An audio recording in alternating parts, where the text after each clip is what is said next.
অন্য দলগুলো যেখানে সমসাময়িক ইস্যু নিয়ে ব্যস্ত, সেখানে বাংলাদেশ জামায়াতে ইসলামী সামনের নির্বাচনে জয়ী হতে তৎপর।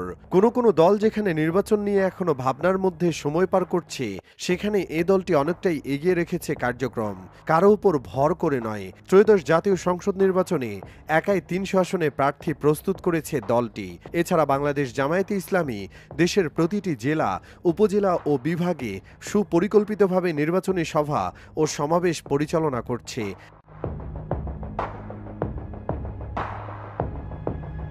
রাজনৈতিক কেন্দ্রবিন্দু ঢাকা, যেখানে সংসদীয় আসনগুলোতে প্রতিদ্বন্দ্বিতা হবে বেশ চ্যালেঞ্জিং।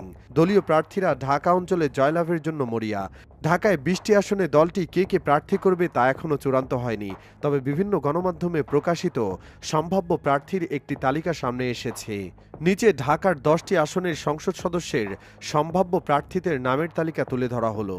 ঢাকা ১ আসন নাজিমুদ্দিন মোল্লা, ঢাকা ২ আসন মাহফুজুর রহমান, ঢাকা ৩ আসন শাহ মফিজুর রহমান, ঢাকা ৪ আসন জিয়াউল হাসান, ঢাকা ৫ আসনে মাওলানা আব্দুল হালিম, ঢাকা ৬ আসনে মোবারক হোসেন, ঢাকা ৭ আসনে আব্দুল বারী, ঢাকা ৮ আসনে মাওলানা মুহিব্বুল্লাহ, ঢাকা ৯ আসনে মেজবাহ উদ্দিন, ঢাকা ১০ আসনে আতাউর রহমান সরকার, ঢাকা ১১ আসনে কামাল হোসাইন, ঢাকা ১২ আসনে আব্দুস সবুর ফকির, ঢাকা ১৩ আসনে শাহ আব্দুল হান্নান, ঢাকা ১৪ আসনে আব্দুর রহমান, ঢাকা ১৫ আসনে মোহাম্মদ সেলিম উদ্দিন, ঢাকা ১৬ আসনে লস্কর মোহাম্মদ তসলিম, ঢাকা ১৭ আসনে হাবিবুর রহমান, ঢাকা ১৮ আসনে মঞ্জুরুল ইসলাম ভূঁইয়া, ঢাকা ১৯ আসনে ডক্টর হেলাল উদ্দিন, ঢাকা ২০ আসনে আহমেদ আলী।